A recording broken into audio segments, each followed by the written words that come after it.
Hello दोस्तों, स्वागत है आपका आपके ही चैनल फार्मेसी नॉलेज में। आज का टॉपिक है route of drug administration, which is the most important topic of pharmacology और एग्जाम पॉइंट ऑफ व्यू से वेरी इंपॉर्टेंट टॉपिक है। या जिसने अभी अभी फार्माकोलॉजी पढ़ना स्टार्ट किया है उनके लिए भी यह बहुत ही इम्पोर्टेंट टॉपिक है। तो चलिए स्टार्ट करते हैं। और सबसे पहले हम जानेंगे व्हाट इज रूट। रूट एक ऐसा पाथ है, एक ऐसा वे है जिसपे कोई भी ड्रग अपने डोजेस फॉर्म में डिजीज के साइट ऑफ एक्शन तक पहुंचता है और अपना फार्माकोलॉजिकल इफेक्ट शो करता है, जिससे कि डिजीज का ट्रीटमेंट हो पाता है। अब ड्रग्स को हम बॉडी में वेरियस रूट से एडमिनिस्टर्ड करते हैं, जिसके बारे में हम आगे में बात करेंगे। But choice of drug administration, कि कौन से रूट से हम ड्रग को एडमिनिस्टर्ड करें बॉडी में, ये डिपेंड करता है उस ड्रग्स पे या फिर उस पार्टिकुलर पेशेंट पे, कि कौन से एज के पेशेंट में हम कौन सा सुटेबल ड्रग्स एडमिनिस्टर्ड करें। ये दोनों आपस में कोरिलेट हैं। अगर कोई चिल्ड्रन में हम ड्रग एडमिनिस्टर्ड कर रहे हैं तो हम प्रिफर करेंगे सोल्यूबल ड्रग्स या फिर लिक्विड डोजेस फॉर्म। अगर किसी एडल्ट में हम ड्रग्स एडमिनिस्टर्ड कर रहे हैं तो प्रिफर करेंगे ओरल रूट से सॉलिड डोजेस फॉर्म या फिर इंट्रावेनसली डोजेस फॉर्म। अगर किसी ओल्ड एज पीपुल में हम ड्रग एडमिनिस्टर्ड कर रहे हैं तो हम प्रिफर करेंगे इंट्रावेनसली या फिर लिक्विड डोजेस फॉर्म। चलिए अब हम बात करते हैं कुछ इंपॉर्टेंट पॉइंट्स की, जिसमें हम बताएंगे कि रूट ऑफ ड्रग एडमिनिस्ट्रेशन किस किस फैक्टर पे डिपेंड करता है या फिर वो ड्रग्स कौन कौन से रूट पे डिपेंड करता है। तो फर्स्ट पॉइंट है physical and chemical properties of drugs. It means क्या वो ड्रग सॉलिड स्टेट में है, लिक्विड स्टेट में है, गैस स्टेट में है, या फिर उसकी सॉलिबिलिटी क्या है, और उसकी solubility particular solvent as like water solvent या फिर लिपिड सॉल्वेंट के साथ क्या है। अगर सॉलिड डोजेज फॉर्म है तो उसकी कंपनी वाटर सॉल्वेंट के साथ क्या है। अगर लिक्विड डोजेज फॉर्म है तो वो बॉडी में कैसे अपना इफेक्ट शो करेगा। अगर सॉलिड डोजेज फॉर्म है तो वो पहले गैस्ट्रोइंटेस्टाइनल में जाके डिसइंटीग्रेट होगा, फिर गैस्ट्रोइंटेस्टाइनल ट्रैक्ट में वो डिजॉल्व होगा एंड देन वो अपना साइट ऑफ एक्शन पे जाके अपना इफेक्ट शो कर पाएगा। अगर लिक्विड डोजेज फॉर्म में कोई ड्रग्स है तो वो डायरेक्ट डिजोल्यूशन होगा उसका, वो डिसइंटीग्रेट नहीं हो पाएगा। अगर गैस के फॉर्म में कोई भी ड्रग्स है तो वो बॉडी में डिफ्यूज होगा और अपना एक्शन शो करेगा। Second point is condition of patient, कि पेशेंट का कंडीशन क्या है, उस हिसाब से भी हम ड्रग्स के रूट को डिसाइड करते हैं। अगर कोई अनकॉन्शियस पेशेंट है या किसी को वोमिटिंग जैसे सिम्टम्स अपीयर हो रहे हैं, या फिर अगर वो पेशेंट कोमा में है या फिर ज्यादा बीमार है, कमजोर है, उस केस में हम सॉलिड ड्रग्स नहीं दे सकेंगे या फिर लिक्विड ड्रग्स का एडमिनिस्ट्रेशन नहीं करेंगे। उस केस में हम प्रिफर करेंगे intravenously route of drug administration या फिर inhalation route of drug administration, जिससे कि वो अपना इफेक्ट रैपिडली शो कर पाए और पेशेंट का ट्रीटमेंट हो सके। अगर कोई नॉर्मल पेशेंट है या फिर कॉन्शियस स्टेट में है तो उसे हम फिर सॉलिड डोजेज फॉर्म या फिर लिक्विड डोजेज फॉर्म प्रिफर करेंगे और उस तरह से वो अपना एक्शन शो कर सकेगा। तो कंडीशन ऑफ द पेशेंट पे भी route of drug administration depend करता है। Third point is route which provide greater bioavailability, means हम कौन से रूट से ड्रग्स को एडमिनिस्टर्ड करें ताकि वो ग्रेटर बायोएबिलिटी या फिर बोले तो 100% अपना इफेक्ट शो कर पाए। तो सबसे इंपॉर्टेंट रूट है इंट्रावेनस रूट। अगर आप इंट्रावेनस रूट से कोई किसी भी ड्रग्स को एडमिनिस्ट्रेट करते हैं तो वो अपना 100% बायो एबिलिटी शो कर पाएगा। अगर आप किसी को सॉलिड डोजेस फॉर्म में ड्रग एडमिनिस्ट्रेट करते हैं तो वो कभी भी अपना 100% बायो एबिलिटी शो नहीं कर पाएगा। बट इनहेलेशन के केस में भी 80 to 90% ड्रग्स का बायो एबिलिटी रहता है। Fourth and important point is rate of absorption and volume of distribution of the drugs. अगर आप सॉलिड डोजेस फॉर्म लेते हैं तो उसका rate of absorption intravenous route of absorption से कम होगा, क्योंकि उसे पहले डिसइंटीग्रेट होना है, फिर डिसॉल्व होना है। इस प्रोसेस में टाइम लगता है और इस तरह से उसका रेट ऑफ एब्जॉर्प्शन कम होता है। अगर आप इंट्रावेनस रूट से किसी भी ड्रग्स को एडमिनिस्ट्रेट करते हैं तो डायरेक्ट ब्लड स्ट्रीम में जाता है और अपना इफेक्ट शो करता है, तो इसलिए उसका bio ability and rate of absorption ज्यादा है। चलिए अब हम बात करेंगे रूट ऑफ ड्रग एडमिनिस्ट्रेशन को हमने 2 क्लास में मेनली क्लासिफाई किया है, जो कि वेरियस बुक में आपको दिखने को मिलेगा। मेनली 2 क्लास में इसे क्लासिफाई किया जाता है। First one is local route and second one is systemic route. Local route की बात करें तो हम इस केस में हम ड्रग्स को स्किन पे लोकली अप्लाई करते हैं या फिर म्यूकस मेम्ब्रेन पे अप्लाई करते हैं ताकि वो पर्टिकुलर साइट पे अपना इफेक्ट शो कर पाए। अगर किसी को स्किन पे वुंड है या फिर कट है तो उस पर्टिकुलर प्लेस पे ही हम ड्रग्स का अप्लाई करेंगे ताकि वो अपना इफेक्ट शो कर पाए और वहाँ डिजायर्ड कंसंट्रेशन हमें मिल सके और उस ड्रग्स का ट्रीटमेंट हो सके। तो उस पर्टिकुलर साइट पे जो हम ड्रग्स का अप्लाई करते हैं लोकली, उस रूट को हम लोकल रूट कहते हैं। और इसके कुछ एग्जाम्पल है जैसे कि lotion, cream, ointment, paste, gel, liniment, soap. इन सारे ड्रग्स को आप देखिएगा कि लोकल अप्लाई किया जाता है, स्किन के ऊपर लोकली अप्लाई किया जाता है ताकि वो डिजीज के ट्रीटमेंट कर सके। अब बात करेंगे हम लोकल रूट के कुछ टाइप्स हैं। मेनली इसे हम 2 टाइप्स में हमने डिवाइड किया है, topical route and deeper tissue. Topical route के भी 2 टाइप्स हैं। First one is skin and second one is mucous membrane. And deeper tissue की बात करें तो डीपर टिश्यू में हम आयंटोफोरेसिस एक प्रोसेस है, उस प्रोसेस के द्वारा ड्रग्स को एडमिनिस्ट्रेट करते हैं। चलिए अब हम बात करेंगे टॉपिकल रूट के। लोकल रूट का जो फर्स्ट क्लासिफिकेशन है टॉपिकल रूट, उसके बारे में। टॉपिकल रूट ऑफ एप्लीकेशन ऐसा एक पाथ है ड्रग एडमिनिस्ट्रेशन का जिसमें हम एक स्किन या फिर म्यूकस मेम्ब्रेन पे ड्रग्स को अप्लाई करते हैं ताकि वो अपना लोकल इफेक्ट शो कर सके और डिजीज का ट्रीटमेंट हो सके। जिसमें टॉपिकल रूट में हम फर्स्ट में स्किन पे अपना ड्रग्स को अप्लाई करते हैं, जिसमें कि drugs like ointment, lotion, cream, powder apply करते हैं स्किन पे ताकि वो अपना लोकल इफेक्ट शो कर सके और उस डिजीज को ट्रीट कर सके। सेकेंड है टॉपिकल रूट ऑफ एडमिनिस्ट्रेशन में म्यूकस मेम्ब्रेन। इसमें हम पर्टिकुलर साइट पे कौन सा डोजेज फॉर्म अप्लाई करें उसके बारे में हमने बताया है कि अगर किसी को माउथ में या फिर फेरिंग्स में किसी भी प्रकार के डिजीज है तो टॉपिकल रूट ऑफ एडमिनिस्ट्रेशन के हिसाब से उसे हम प्रीफर करेंगे माउथ वॉशेज या गार्गल्स, जिससे कि वो ठीक हो सके। अगर किसी को रेक्टम, एनल कनाल में प्रॉब्लम है तो उस केस में भी हम एनेमा या सपोजिटरी डोजेज फॉर्म सजेस्ट करेंगे, क्योंकि रेक्टम में ब्लड वेसल्स और लिम्फ का रिच सप्लाई होता है और रिच सप्लाई होने के कारण ड्रग्स का एब्जॉर्प्शन रेट बढ़ जाता है।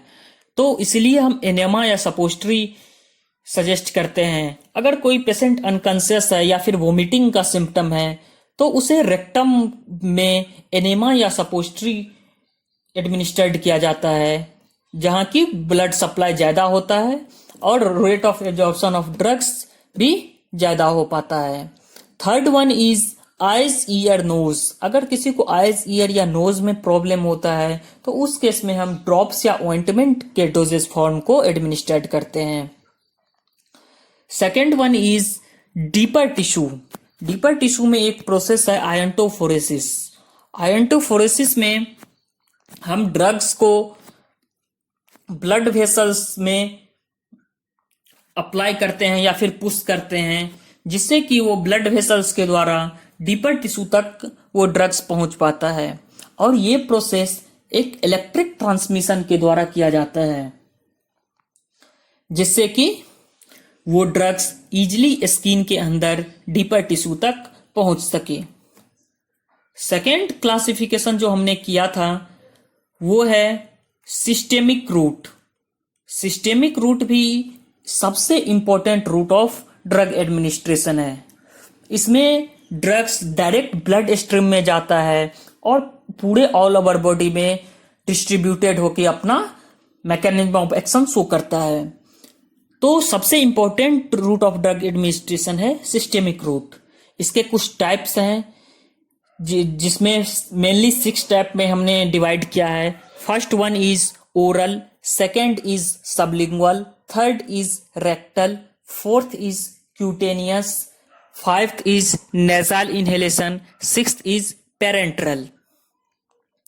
एक आपको इमेज शो कर रहा होगा स्क्रीन पे जो हमने केडी त्रिपाठी बुक से लिया है। उसमें आप देखिएगा various route of drug administration कैसे अपने बॉडी पे काम करता है और कौन कौन सा पाथ के द्वारा हम वेरियस डोजेज फॉर्म को एडमिनिस्ट्रेट करते हैं बॉडी में। ओरल रूट की बात करें तो ये most commonly and most ancient convenient route of drug administration है। इट मीन्स जनरली लोग ओरल रूट को ही as a route of drug administration prefer करते हैं एंड पहले के जमाने से भी ओरल रूट में से ही रूट ऑफ ड्रग एडमिनिस्ट्रेशन किया जाता है। इसके एडवांटेजेस की बात करें तो ये एक safest route of drug administration है और ये इजिली सेल्फ एडमिनिस्ट्रेट आप कर सकते हैं। अगर आप ओरल रूट से कोई भी डोजेस फॉर्म लेते हैं जैसे कि पाउडर, टैबलेट, कैप्सूल, तो उसे आप खुद से भी सेल्फ एडमिनिस्ट्रेट बॉडी में कर सकते हैं। अब बात करेंगे ओरल रूट से हम कौन कौन से ड्रग्स एडमिनिस्ट्रेट कर सकते हैं, तो वो है powders, tablet, capsules, moulded tablets, elixirs, syrup, emulsion and mixture. इन सारे ड्रग्स के डोजेज फॉर्म को आप सेल्फ एडमिनिस्ट्रेट कर सकते हैं, इसीलिए ये safest and easily route of drug administration है। और प्राइस बेसिस पे हम कंपैरिजन करें तो दूसरे रूट के कंपैरिजन में जैसे कि इंट्रावेनसली रूट के कंपैरिजन में ये इकोनॉमिकल है, बट ओरल रूट के कुछ डिसएडवांटेजेस भी है। अगर आप ओरल रूट से किसी भी ड्रग्स को लेते हैं तो इसका ऑनसेट ऑफ एक्शन जो इसका फार्माकोलॉजिकल एक्शन है वो स्लो है, इसीलिए इसे इमरजेंसी में आप यूज नहीं कर सकते हैं। अगर आप ओरल रूट से ड्रग्स को लेते हैं तो इसका 100% बायो एबिलिटी भी नहीं है, तो इसीलिए आप इसे इमरजेंसी में यूज नहीं कर सकते हैं। और ड्रग एब्जॉर्प्शन का जो रेट है वो भी इसका सही नहीं है, इसीलिए आप ब्लड में प्लाज्मा लेवल को या फिर ब्लड लेवल को प्रिडिक्ट नहीं कर सकते हैं कि ये ड्रग्स एडमिनिस्ट्रेट करने से हम कितने समय में डिजीज को ट्रीट कर सके। Third and important disadvantage of oral route is ये अनकॉन्शियस पेशेंट में या फिर सीरियस इल पेशेंट में या फिर वोमिटिंग के पेशेंट में आप ओरल रूट से ड्रग को एडमिनिस्ट्रेट नहीं कर सकते, क्योंकि अगर वोमिटिंग पेशेंट में करते हैं तो वो वोमिट आउट कर देता है उस ड्रग्स को, जिससे फिर वो अपना इफेक्ट शो नहीं कर पाता। कुछ ऐसे ड्रग्स होते हैं जो अनपैलेटेबल होते हैं, जिसका टेस्ट बहुत ही खराब होता है। अगर वो ड्रग्स किसी पेशेंट को आप देते हैं तो वोमिट आउट होने के चांसेस रहते हैं। नेक्स्ट पॉइंट इज कुछ ड्रग्स ऐसे हैं जो एसिड के गैस्ट्रिक एसिड के प्रेजेंस में या फिर एंजाइम्स के प्रेजेंस में डिस्ट्रॉयड हो जाते हैं। इसीलिए ओरल रूट का ये सबसे बड़ा डिसएडवांटेज है। तो उस केस में आप ओरल रूट से ड्रग नहीं दे सकते। कुछ ऐसे ड्रग्स हैं जैसे कि पेनिसिलिन हो गया, इंसुलिन हो गया, वो गैस्ट्रिक एसिड या फिर एंजाइम्स के प्रेजेंस में डिस्ट्रॉयड हो जाते हैं। और next point is larger dose is required than parenteral. अगर आप किसी को intravenously route of drug administration से ड्रग देते हैं तो कम या फिर स्मॉल डोज का रिक्वायरमेंट होता है। उसके कंपैरिजन में अगर आप ओरल रूट से देते हैं तो लार्ज वॉल्यूम तक एंड प्रोलॉन्ग्ड यूज करना पड़ता है ओरल रूट से उस ड्रग्स का।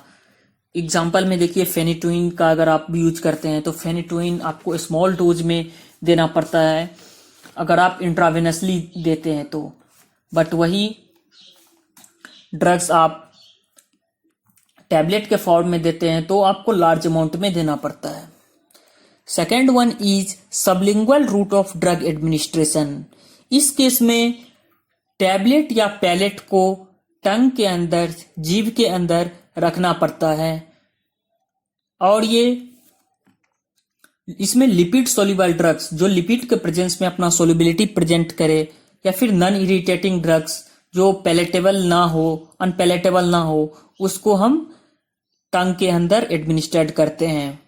कुछ ऐसे ड्रग्स हैं जो सबलिंगुअल रूट से दिए जाते हैं जैसे कि ग्लिसराइल ट्राइनाइट्रेट जो एंजीना पेक्टोरिस के केस में दिया जाता है, आइसोप्रिनालिन जो अस्थमा के केस में दिया जाता है। ये सारे ड्रग्स सबलिंगुअल रूट से दिए जाते हैं, बट इसके कुछ डिसएडवांटेज हैं जैसे कि लार्ज अमाउंट में आपको ड्रग्स लेना पड़ेगा और फिर ये इनकन्वीनियंट रूट है।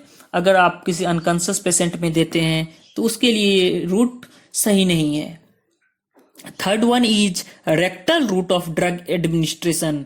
इस केस में इरिटेंट या अनप्लीजेंट ड्रग्स को, अगर कोई इरिटेंट है जिसे आप अनपैलेटेबल ड्रग है जिसे आप खाने से वोमिट आउट हो सकते हैं, उस ड्रग्स को रेक्टल रूट के द्वारा दिया जाता है ताकि वो अपना सिस्टेमिक इफेक्ट शो कर सके।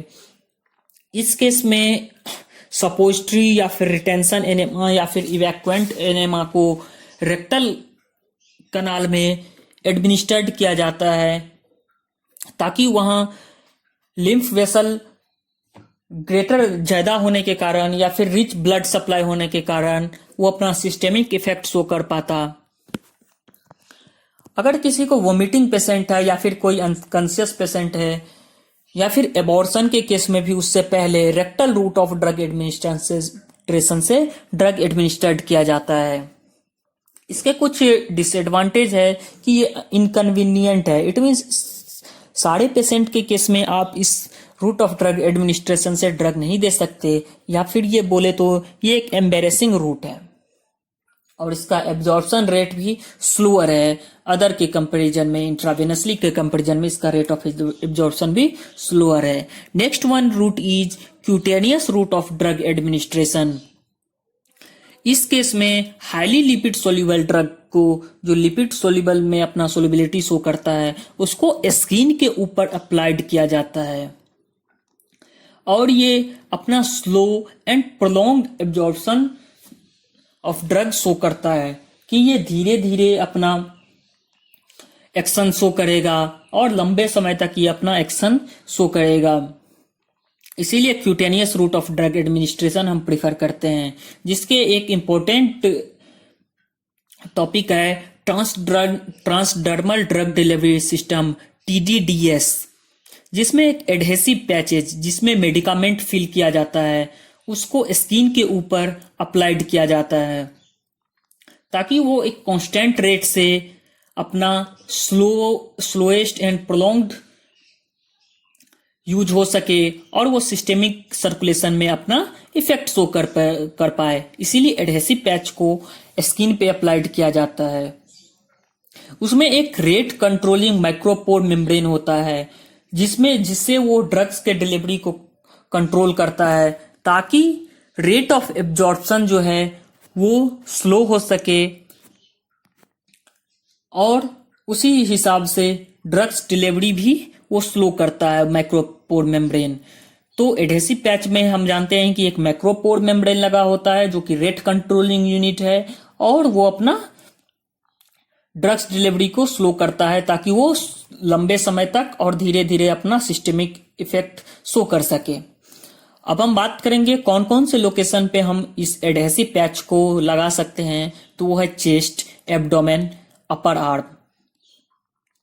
और कौन कौन से मेडिसिन का ट्रांसडर्मल पैच इंडिया में अवेलेबल है। तो वो है फेंटानिल, निकोटीन एंड स्ट्राडियोल।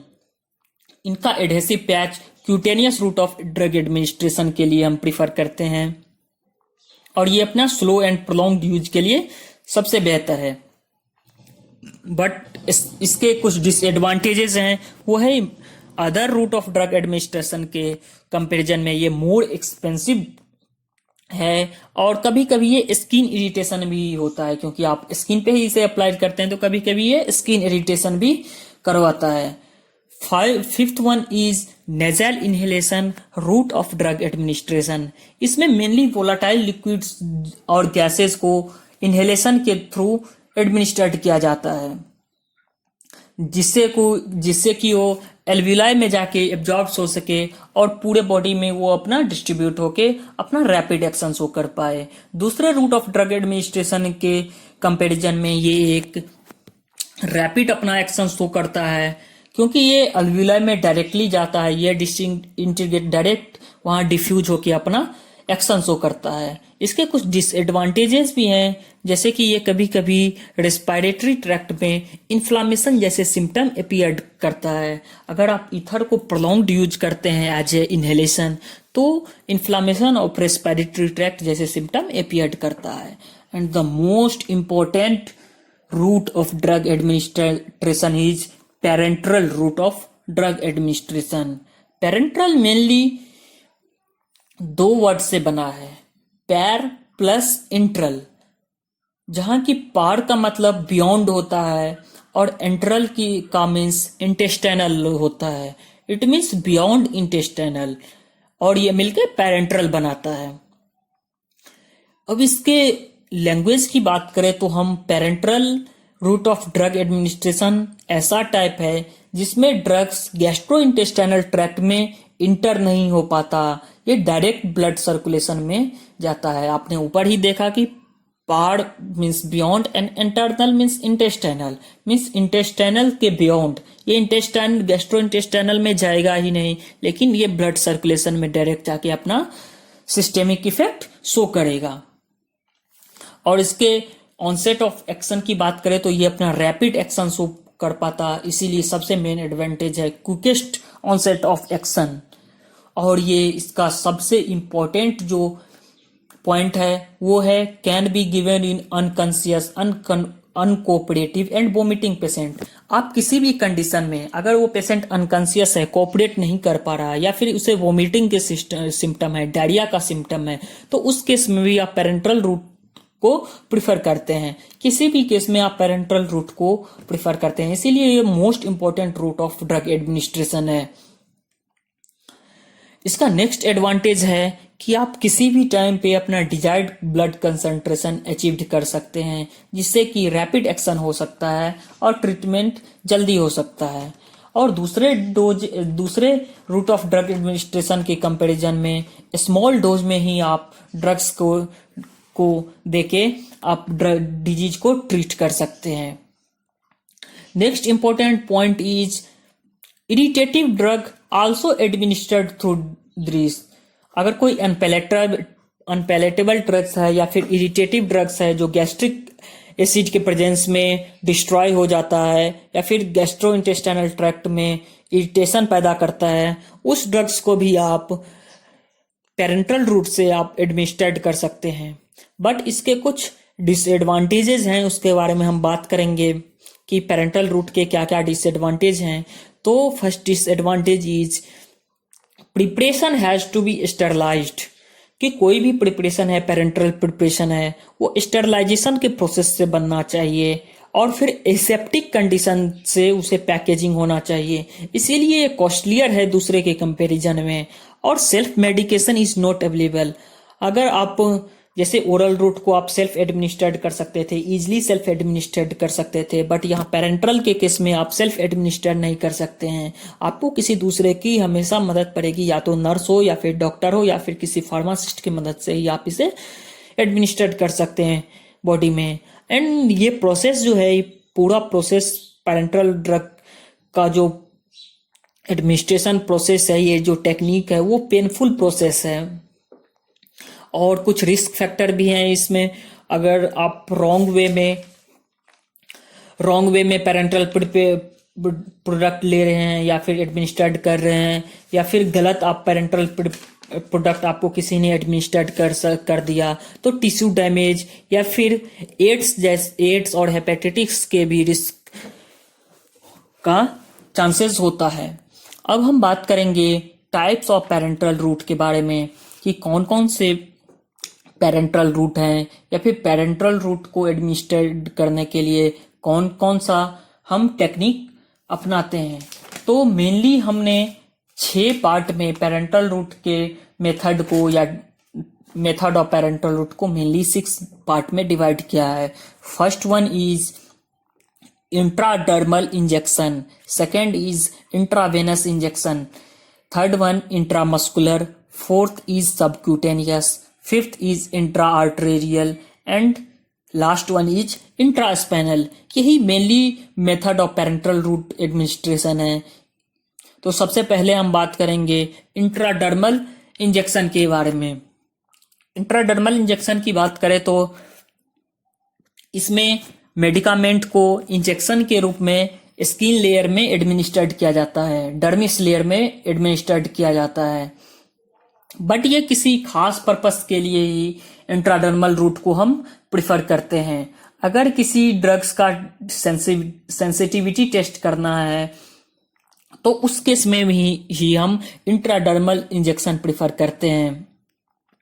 ये अगर आप सेंसिटिविटी टेस्टिंग के लिए इंट्राडर्मल इंजेक्शन यूज करते हैं तो ये बताता है कि दिया गया ड्रग्स सेफ है या फिर एलर्जिक नेचर का तो नहीं है, उस कंडीशन को ये बताता है। अगर वो एलर्जिक कंडीशन का है तो उस स्किन पे, उस पार्टिकुलर साइट पे वो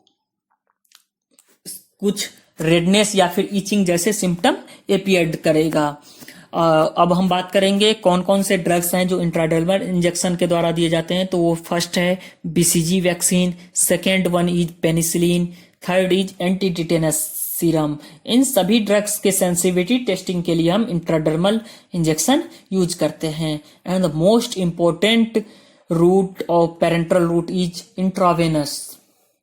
यूं कहे तो सभी के केस में intravenous route of drug administration most preferred and most rapid action show करने वाला रूट है, intravenous route of drug administration.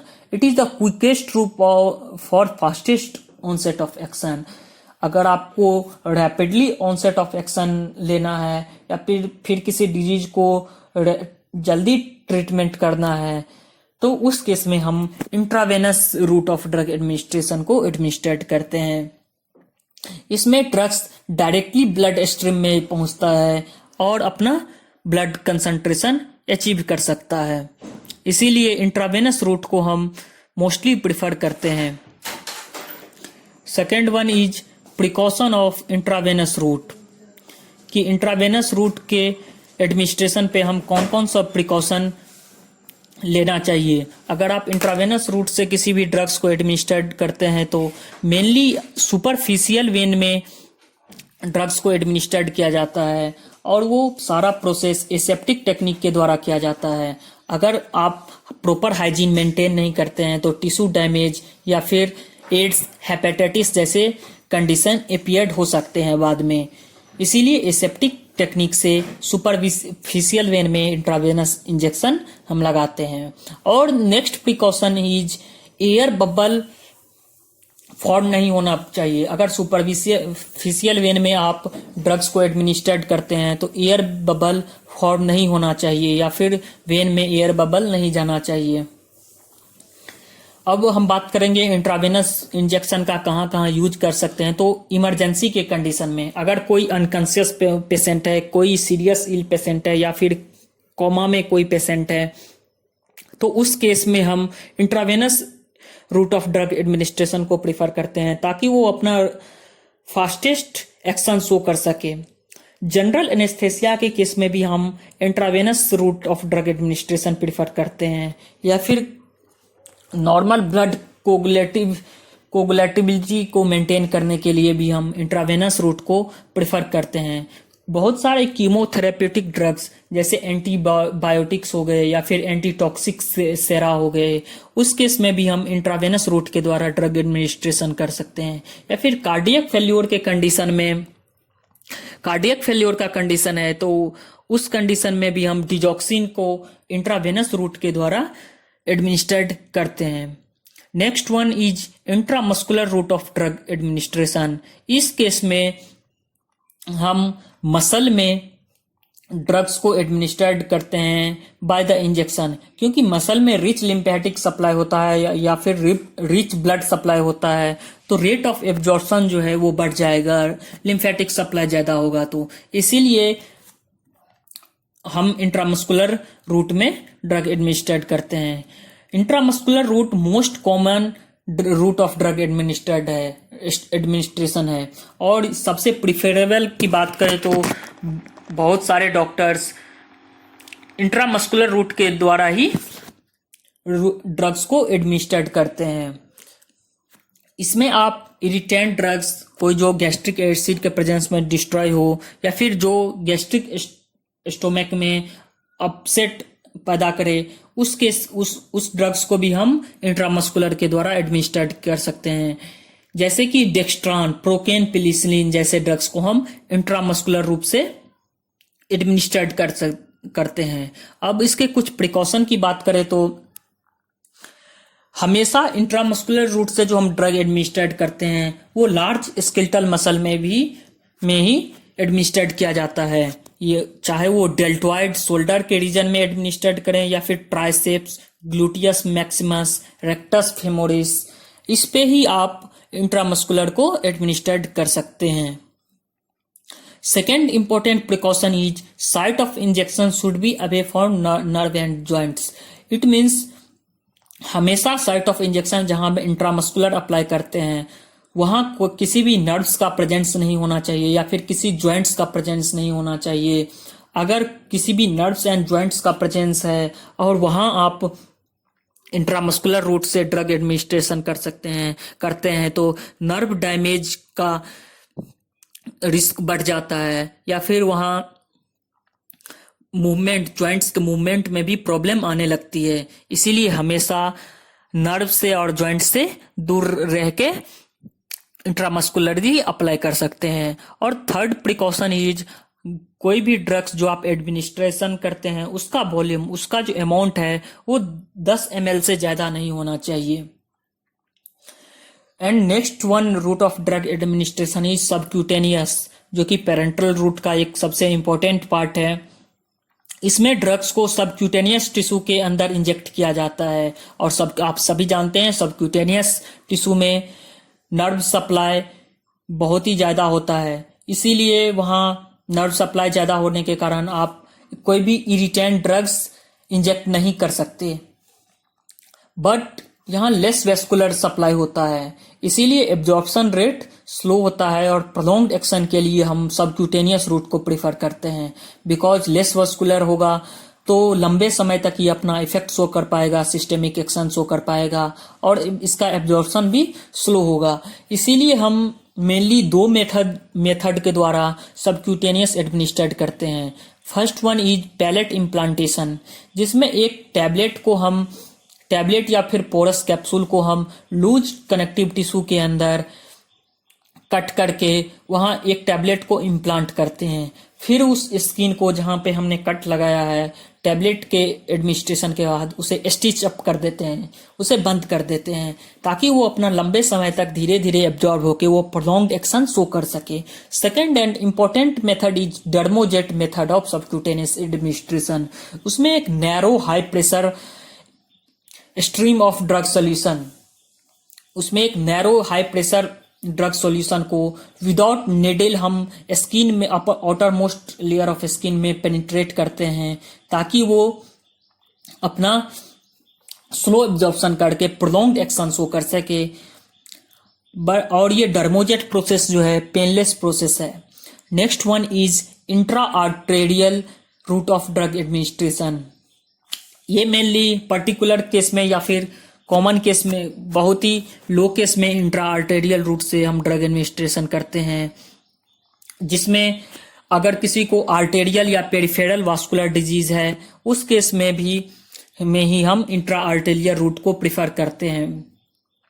Intra arterial root का यूज मेनली सर्जन के द्वारा किया जाता है। अगर किसी को आर्टेरियल डिजीज है या फिर किसी को हार्ट का कोई ऑपरेशन करना है, पेरिफेरल वास्कुलर डिजीज है, उस केस में ही सर्जन के द्वारा इंट्रा आर्टेरियल रूट दिया जाता है।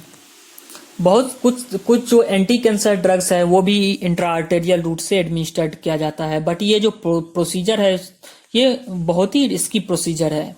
And the last one is intra spinal route of drug administration. इसमें इंजेक्शन को मेनली स्पाइनल कॉर्ड के सब एरेक्नोइड स्पेस में, जो कि लोअर लुम्बर रीजन में होता है, उसमें ड्रग्स को एडमिनिस्टर्ड किया जाता है।